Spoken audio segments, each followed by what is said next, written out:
Okay, folks, we're picking up from where we were last time. This time what we're going to do is we're going to take a look at how to import video. All right, so I've got the video bin selected, but before I even do that, I want to bring up my folder because I need to take care of a few things, and I'm showing you this so that way you can replicate it. All right. Again, even though this is PC, this is pretty much going to be the same thing if you're using the Mac OS, because Avid is Avid. All right. And the principles are the same. All right. So for this, what I want to do is I am going to open my PC. All right. And my Cgate is where I have most of my files for the projects. All right. So what I'm going to do is I am going to create a new folder, and I am going to call this media files.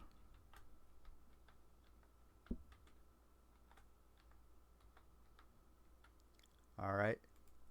So I'm going to create media files.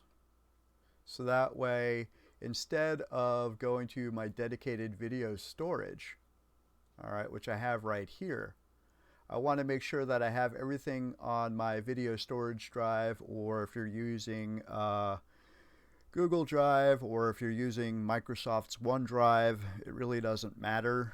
As long as you have your files backed up, your video files backed up, and I'll talk about that in just a minute. All right. So what I am going to do now is I am going to open File Explorer, and again, it's very similar if you're doing this on a Mac. All right, in terms of just making sure that your files are in a place where you can find them. All right. So for this, what I'm going to do is I am going to go to my PC. All right, I'm going to go to the Cgate drive. I'm going to go to my media files, which is blank. And for this, what I'm going to do is, because I've already selected these files, I am just going to bring them on over. So I'm just going to drag them into my project hard drive. All right. So again, this is my storage drive. This is my project drive. All right. So I'm moving everything over.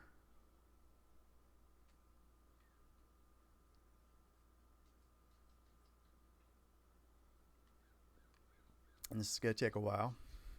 That's what I miss about Collaborate. At least with Collaborate, I could actually pause, and I could actually take a sip of my beverage while I'm creating videos. With this, I'm live all the time. So again, you can see that my media files are being populated on my project drive, but yet I still have my files saved to my storage drive. All right. So I'm going to close that out because I don't really need it anymore. And I'm going to take a step up.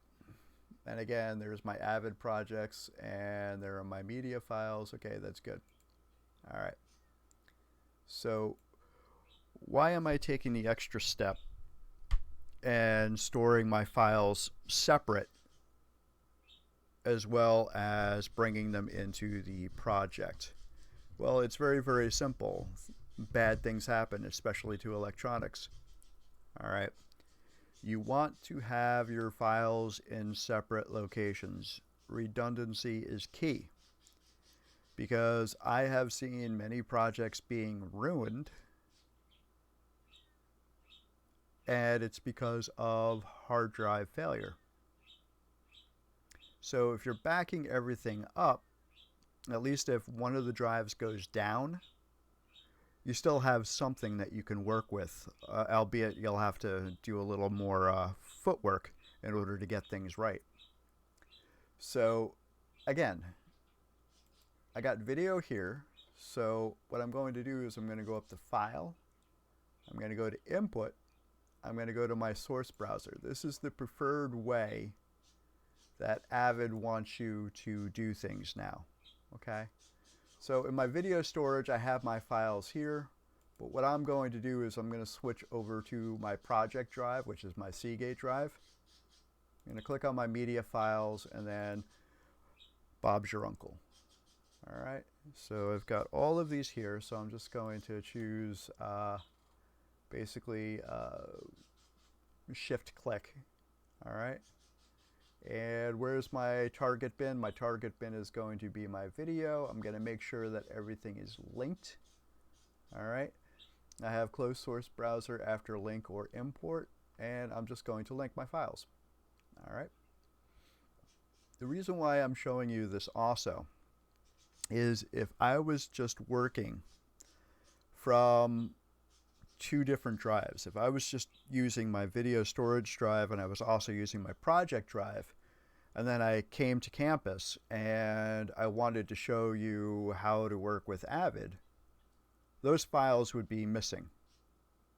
All right, because they're being linked to a drive that is not on any of the school computers.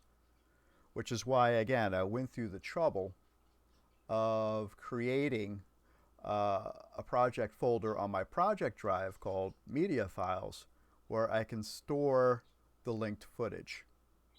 All right, so I am going to stop the recording right there because I don't want these to become too long and too burdensome. All right, so that's pretty much how you import your video footage by using the AMA linking.